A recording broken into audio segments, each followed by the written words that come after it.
Mexico and the United States are neighbors, they have close relations, and they're both each other's largest trading partner. And for decades, the Mexican government had a series of neoliberal governments that were completely subservient to the United States. But that changed in 2018 with the election of Andrés Manuel López Obrador, known as AMLO, AMLO, his initials. He is the first leftist president of Mexico in decades, and he has been willing to criticize the United States and criticize its foreign policy. And one area in particular where we can see that is that President AMLO has been very critical of the U.S. blockade of Cuba. Y vamos a continuar demandando que se quite, que se elimine el bloqueo a Cuba, que es inhumano.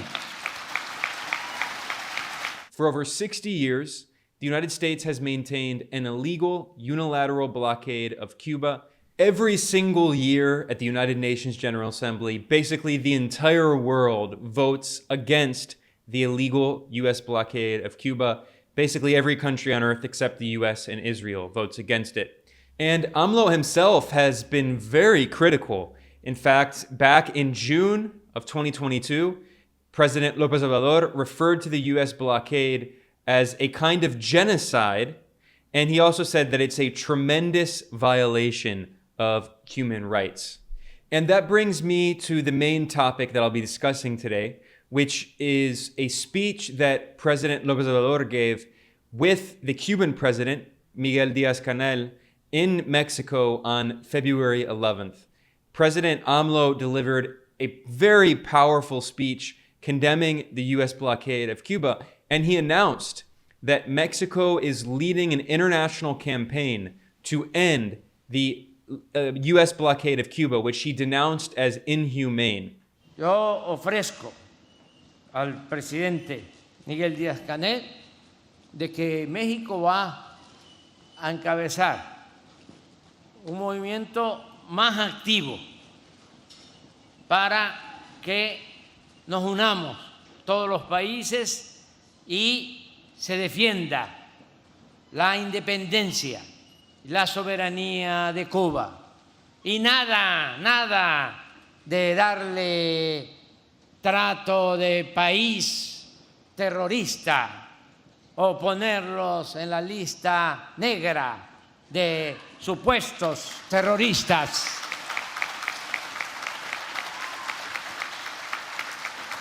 Es un pueblo y un gobierno profundamente humano. In the description below, I have a link to an article at geopoliticaleconomy.com, which has all of the sources and information for what I'm discussing today. In that speech, President López Obrador condemned the U.S. so-called terrorist sponsors list. He says that Cuba should never have been put on that ridiculous list. And he also said that every single year at the United Nations, pretty much every country on earth votes against the blockade, and yet after the General Assembly, nothing ever changes. Y no solo cuando se trata de votar en la ONU, que siempre se gana. Solo 1 o 2 países o se abstienen o votan en contra. La mayoría de los países del mundo están porque se elimine el bloqueo. Pero pasa la Asamblea y ya vuelve a lo mismo. When he gave the speech, AMLO was joined by Cuban doctors who, as part of the Cuban Solidarity Mission, were sent to Mexico to work in areas where there weren't many doctors, especially rural areas where there is a limited access to medical treatment. He was also joined by Cuban President Miguel Díaz-Canel, and Díaz-Canel pointed out that Mexico and Cuba have a long history of having close ties. He referred to it as a brotherly nation. He pointed out that Cuban revolutionary leader Fidel Castro and other Cuban revolutionaries actually helped plan the revolution when they were living in exile in Mexico. So he pointed out this long history of friendship between Mexico and Cuba. And this was a meeting that was organized specifically to discuss public health collaboration so that the countries can work together on public health. In his speech, AMLO praised Fidel Castro, calling him a visionary and a giant. And he noted that while the right-wing neoliberal governments in Mexico were blocking the training of doctors, in Cuba, they were training doctors and sending them around the world to help people. And then AMLO said, conservatives in Mexico and around the world can say whatever they want, but they will never, ever be able to counteract the teaching, the example of solidarity, of brotherhood that the revolutionary movement and its leaders have left in Cuba. ¿Cuánta visión tenía el comandante Fidel Castro? Mientras los neoliberales estaban impidiendo que se formaran médicos, en Cuba estaban impulsando la formación de médicos y el que se consolidara uno de los mejores sistemas de salud del mundo. Eso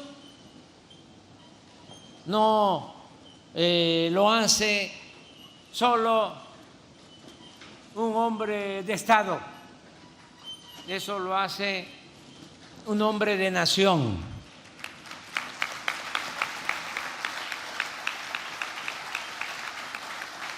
Un visionario, un gigante al que le rendimos un homenaje por esa gran obra que han continuado ustedes. Pueden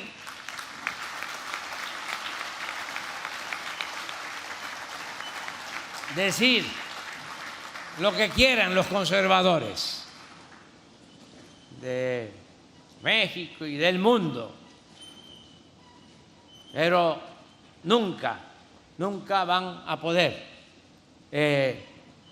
contrarrestar la enseñanza, el ejemplo de solidaridad, de fraternidad que ha dejado a Cuba su movimiento revolucionario y sus dirigentes.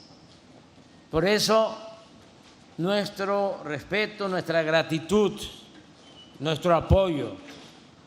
¡Que viva el pueblo digno de Cuba!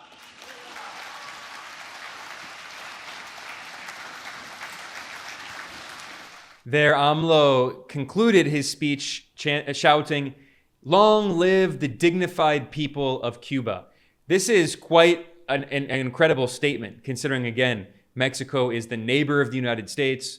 Mexico and the U.S. are both each other's largest trading partners, considering how much pressure Washington puts on Mexico to go along with its foreign policy. AMLO also tweeted out a photo of him hugging the Cuban president, Díaz-Canel, and he announced that the Mexican government awarded Díaz-Canel the Order of the Aztec Eagle, which is the highest honors given to a foreign national. And for his part, the Cuban president, Díaz-Canel, tweeted out photos of him with López Obrador, and he said that the doctors in Cuba are continuing the dream of José Martí and Fidel Castro. And he also said that Mexico is, quote, a land that has never been foreign, always brotherly for all Cubans. And he pointed out that they were in Campeche, which is a southern port town in Mexico in the Yucatan Peninsula. Now, I should point out that López Obrador is one of the world's most popular leaders. The Mexican president consistently has had an approval rating between 60 and 70%. That is 2/3 of Mexicans since he came to power in December of 2018. This is the latest poll from a U.S. polling firm called Morning Consult, and this was conducted in the first week of February. And it shows that López Obrador has an approval rating of at least 63% in Mexico, with 32% disapproval. That's been very consistent, impressively consistent since 2018. You can see that the new left-wing president of Brazil, Lula da Silva, is also one of the most popular leaders in the world, with over 50%, with 53% support and 38% opposition. Meanwhile, in the United States and in Canada, Biden and Trudeau only have 40% support. So it shows that in Mexico and Brazil, the left is very popular, much more popular than the neoliberals in the US and Canada. This other graph shows how incredibly consistent his approval rating has been. I mean, peaking at around 70% in December. But I mean, it's been remarkably consistent. He is one of the world's most popular leaders. And it's not hard to explain why. It's because AMLO has challenged the neoliberal capitalist orthodoxy that imposed austerity on Mexicans and decreased their wages, decreased their purchasing power. And he's also one of the first presidents in decades to challenge the systemic corruption that dominated Mexican politics. Now, also in his speech, López Obrador condemned neoliberalism. He spent several minutes talking about the neoliberal era, and he said that in Mexico, the neoliberal period lasted 36 years. Durante el periodo llamado neoliberal, que duró en nuestro país 36 años, se aplicaron políticas para favorecer a las minorías, a la oligarquía. Se hablaba de democracia, pero en realidad era una oligarquía. En los 36 años de política neoliberal se entregaron las empresas públicas, los bancos que eran de la nación, los ferrocarriles, las minas, los puertos, los aeropuertos. Pero también se avanzó en la privatización de la industria eléctrica, del petróleo, y no se detuvieron ni siquiera en lo relacionado con la educación y con la salud. Las llamadas reformas estructurales iban dirigidas a poner al mercado, como si se tratara de mercancías, la educación y la salud, con el propósito de que estudiara o se curara quien tuviese para pagar. AMLO also invoked the legacy of the Mexican Revolution, which was held from roughly 1910 until 1920, and he portrayed his own movement, the Progressive Fourth Transformation, as it's known, as the successor to the Mexican Revolution. Afortunadamente, el pueblo dijo basta y de manera democrática decidió cambiar esa política y llevar a cabo una transformación también para enfrentar una tremenda decadencia que padecíamos. La corrupción produjo un proceso de degradación progresiva en todos los terrenos de la vida pública. Y para enfrentar una decadencia no hay más opción, alternativa, que una transformación profunda, arrancar de raíz el régimen de injusticias, de corrupción, de privilegios. Y eso es lo que se está haciendo en México. AMLO contrasted that neoliberal period in which the state privatized all of its assets with his current government, in which he has been focusing on social policies, raising the minimum wage, and spending more on healthcare and education. And he emphasized that healthcare and education are rights. They should not be left to the so-called free market. They should be guaranteed to the people by the state. Estamos impulsando la educación, impulsando la salud, para que no sean como querían los privatizadores neoliberales, corruptos, privilegios, sino derechos de nuestro pueblo. Pero el Estado no puede incumplir su responsabilidad social. El Estado está obligado a garantizar la educación pública, gratuita, de calidad en todos los niveles. Ese era el propósito, consolidar un sistema de salud pública para garantizar el derecho del pueblo a la salud. El derecho a la salud es un derecho humano fundamental y no se puede tratar de manera mercantilista. Es, repito, un derecho de todo el pueblo. AMLO also revealed that thus far, since 2018, his government has created around 100 new medical schools to train doctors and nurses, and that before he leaves office, he plans on creating 55 more.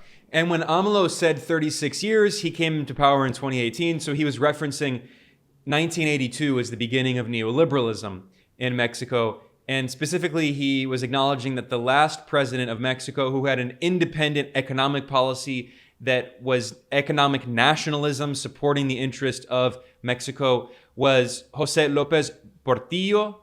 And he actually, his term was very difficult because toward the end, Mexico went through a debt crisis and hyperinflation.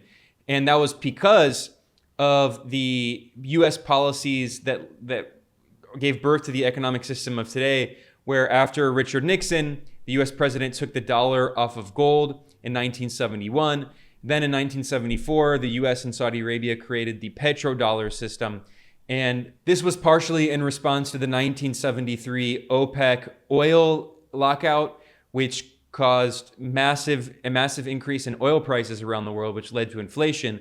And then also, the petrodollar was supposed to maintain more stability for the US dollar, but the US was facing stagflation. So then first under Jimmy Carter and then under Ronald Reagan, the chairman of the Federal Reserve, Paul Volcker, drastically increased interest rates, and that caused countries like Mexico and also Brazil and Argentina that had lots of debt denominated in dollars with US commercial banks. They all defaulted on their debt. They were unable to pay the debt given how much the value of the US dollar rose with increasing interest rates and how it became impossible for them to service their dollar-denominated debt. So actually at the end of his term in 1982, this president, José López Portillo, he actually nationalized all of the banks in Mexico, trying to stop the inflation crisis and the massive capital flight.